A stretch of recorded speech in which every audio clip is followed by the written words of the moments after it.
नमस्कार दोस्तों, मेरे YouTube चैनल पे आप सभी का स्वागत है। तो आज मैं आपको सिखाने जा रहा हूँ कि हम लोग ये लिली कैसे ड्रॉ कर सकते हैं काफ़ी इजीली, वो भी सॉफ्ट पेस्टल से।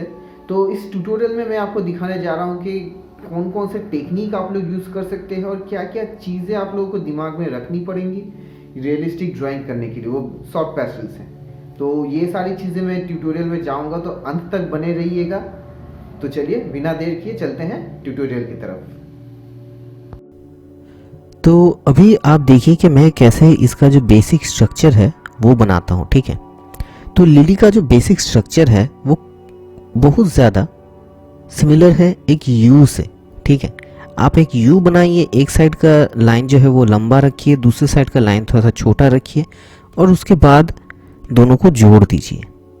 उसके बाद आप बस एक सेमी सर्कल बनाइए जैसे मैंने अभी बनाया, और देखिए थोड़ा सा लाइन को एक्सटेंड करते हुए कैसे मैं यहाँ पे जोड़ रहा हूँ, और फिर एक ऊपर एक और सेमी सर्कल या फिर हाफ सर्कल और फिर नीचे का स्टेम।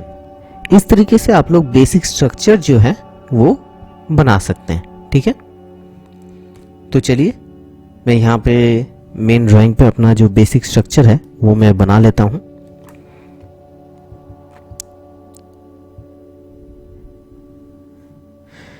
तो यहाँ पे मैंने डॉम्स का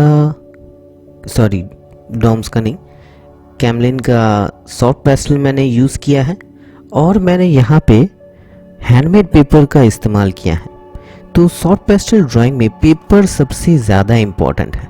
पेपर आपको सॉफ्ट पेस्टल के लिए हमेशा रफ या फिर जो टेक्सचर्ड जो पेपर होता है ना वो यूज़ करना है, ताकि जो कलर जो है वो अच्छे से बैठ पाए। ठीक है, तो अभी देखिए मैं स्टार्टिंग कर रहा हूँ रेड से। जो फ्लावर जो है उसका जो ओरिएंटेशन जो है वो आपको मेंटेन करना है।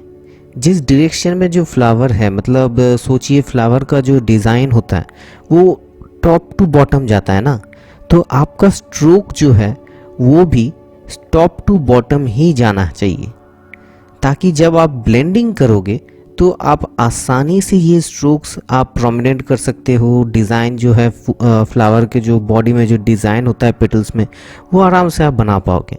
अगर आपका डायरेक्शन अगर गलत रहा तो फिर वो पैटर्न्स, वो जो है मतलब जो फ्लावर का जो बॉडी में जो पैटर्न्स है, जो डिज़ाइंस है, जो लाइंस टाइप के जो रहते हैं, वो आपको बनाने में प्रॉब्लम होगा।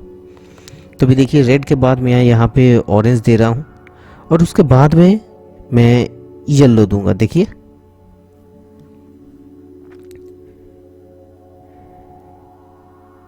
तो देखिए कैसे मैं यहाँ पे येलो दे रहा हूँ और एकदम ऊपर तक ले जा रहा हूँ। अब आपको बस इसको ब्लेंडिंग करना है। ठीक है, तो उंगली से ब्लेंडिंग करना पॉसिबल है, और इसके ऊपर आप बहुत सारे लेयर्स एक के बाद एक ऐड कर सकते हो, कुछ प्रॉब्लम नहीं होगा। आराम से आप ऐड करके जितना चाहे आप डिटेलिंग ऐड कर सकते हो।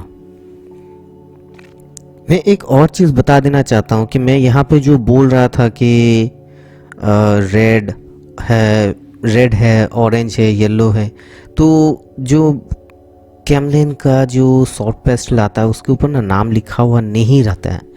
ठीक है, तो मैं यहाँ पे जो नाम जो बोल रहा हूँ कि मैं ये कलर यूज़ कर रहा हूँ, वो इन जनरल जो हम लोग जो बोलते हैं ना उस हिसाब से मैं बोल रहा हूँ कि रेड है, ऑरेंज है, येलो है। एग्जैक्ट नाम नहीं लिखा हुआ रहता है, इसलिए मैं वो वाला नहीं बता रहा हूँ। लेकिन यही है कि रेड आपको यूज़ करना है, ऑरेंज यूज़ करना है और येलो यूज़ करना है। तो देखिए वो जो लाइंस जो है फ्लावर के जो बॉडी में जो लाइंस होता है, ठीक है, वो देखिए समझ में आ रहा है। अभी देखिए मैं यहाँ पे जो छोटा सा पोर्शन कर रहा हूँ इसमें भी, लेकिन मैं ओरिएंटेशन जो डायरेक्शन जो है वो मेंटेन कर रहा हूं। अगर आप ये सब मेंटेन करोगे तो आप ही को ज़्यादा सुविधा मिलेगा और ड्राइंग भी और भी ज़्यादा रियलिस्टिक आएगा।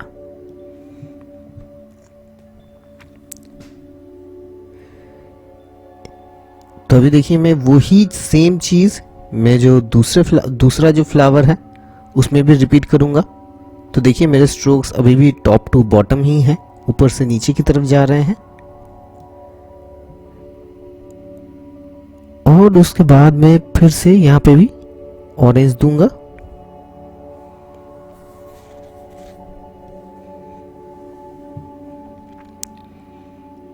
और फिर मैं देखिए अभी मैं यहाँ पे ऑरेंज दे रहा हूँ और उसके बाद वापस मैं यहाँ पे येलो दूंगा। तो सॉफ्ट पेस्टल में पेपर जो है वो सबसे ज़्यादा इम्पोर्टेंट है। मैंने नोटिस किया कि जब मैं यहाँ पे कोई रफ पेपर या फिर हाई जीएसएम का पेपर या फिर टेक्सचर्ड पेपर जो होता है उसके ऊपर अगर आप बनाओगे तो कलर जो है वो उठ के ज़्यादा आएगा नहीं, बहुत अंदर तक जाएगा और उसके बाद आपको ब्लेंडिंग करने में भी मतलब हेल्प होगा और रंग बाद में उठ नहीं जाएगा उतना। आप आसानी से प्रिजर्व भी कर सकते हो इसको। एक चीज़ आपको हमेशा याद रखनी है कि जब भी आप कोई रियलिस्टिक ड्राइंग बना रहे हो एक लेयर में लेकिन काम नहीं होगा। एक लेयर से लेकिन रियलिस्टिक ड्राइंग्स नहीं बनते हैं। आपको एक के ऊपर एक लेयर देते जाना है और तब तक देते जाना है जब तक आपको डिज़ायर्ड इफ़ेक्ट ना मिले। तो देखिए मैं यहाँ पे बार बार येलो दे रहा हूँ, बार बार लेयरिंग कर रहा हूँ, क्योंकि तभी जाके वो रियलिस्टिक इफ़ेक्ट आएगा। तो देखिए मैंने यहाँ पे वापस से येलो दिया।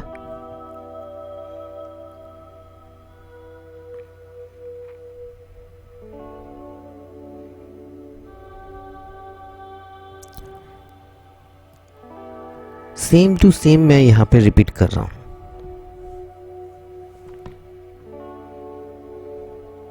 एक बार ये हो गया, उसके बाद देखिए हम लोग यहाँ पे अभी जो है वो स्टेम का जो एरिया है हम लोग वो बनाएंगे और उसके लिए हम लोग यूज़ करेंगे लाइट ग्रीन और डार्क ग्रीन।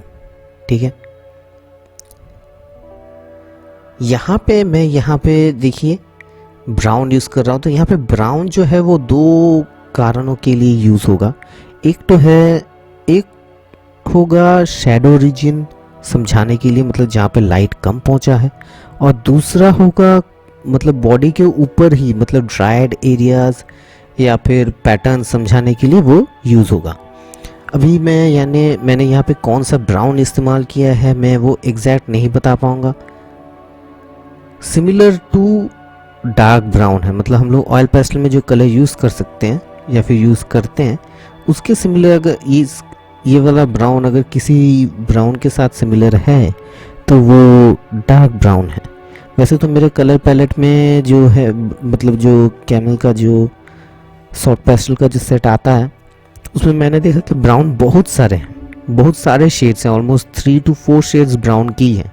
लेकिन ये वाला शेड जो मैं यहाँ पे जो यूज़ कर रहा हूँ वो वाला shade similar to dark brown है।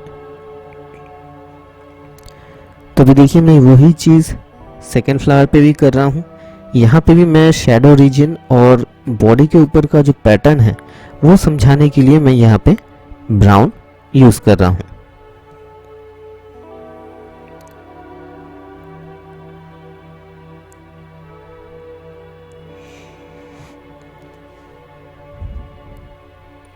हमेशा आप एक चीज़ याद रखिएगा कि जब भी कोई ऑब्जेक्ट है उसके ऊपर लाइट और शैडो ये सारी चीज़ें अगर आप सही से दिखा पाओगे तो वो रियलिस्टिक लगना लाजमी है। मतलब जितना आप ये रिफ्लेक्शंस और शैडो अच्छे से दिखा पाओगे उतना आपका ड्राइंग रियलिस्टिक लगेगा।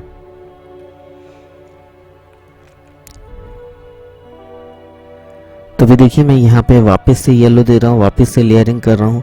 एक के बाद एक लेयरिंग आपको करते ही जाना है। ठीक है, मैं बार बार आपको बता रहा हूँ एक के बाद एक आपको लेयरिंग करते जाना है। यहाँ पे जो शैडो रीजन है और वो जो ऊपर का जो पोर्शन है उससे क्या लगेगा, और अगर जो आपका स्ट्रोक्स जो है वो अगर मेंटेन रहेगा ना तो जो हॉलो एरियाज जो होते हैं फ्लावर के वो सारे एरियाज भी आप अच्छे से समझा पाओगे। तो देखिए मैंने ऊपर में जो ब्राउन दिया है उस वजह से वो लग रहा है कि फ्लावर वहाँ से अंदर गया है। ठीक है, तो ये छोटी छोटी चीज़ें आप लोगों को याद रखनी है। तभी मैं यहाँ पे लाइट ग्रीन दे रहा हूँ और देखिए मैं यहाँ पे लाइट ग्रीन से भी अच्छे से लेयर कर पाऊँगा, कुछ प्रॉब्लम नहीं होगा। देखिए हो गया। अभी देखिए मैं फ्लावर के अंदर देखिए मैं कैसे लाइट ब्राउन से बना रहा हूँ और कुछ प्रॉब्लम हुआ नहीं।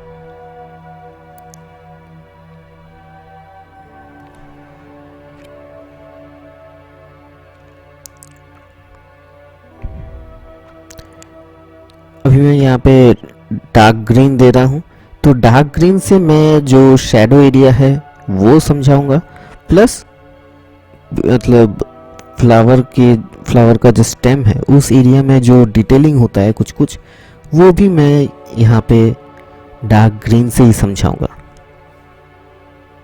तो देखिए मैं यहाँ पे डार्क ग्रीन जो दे रहा हूँ उससे आपको फ्लावर के कर्व्स भी समझ में आएंगे और पैटर्न भी आपका हो जाएगा। तो देखिए हम लोग का जो बेसिक स्ट्रक्चर था वो तो ऑलमोस्ट हो गया और उसके ऊपर हम लोग का जो नॉर्मल जो कलरिंग था वो भी हो गया। अभी देखिए हम लोग यहाँ पे फाइन डिटेलिंग करेंगे, तो इसके लिए मैंने देखिए यहाँ पे कलर पेंसिल यूज़ किया हुआ।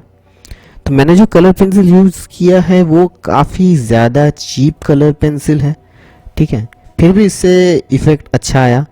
मैं एक चीज़ बोलूँगा कि जितना अच्छा आपका कलर पेंसिल होगा उतना अच्छा लेकिन आप लोग डिज़ाइन कर पाओगे, ठीक है।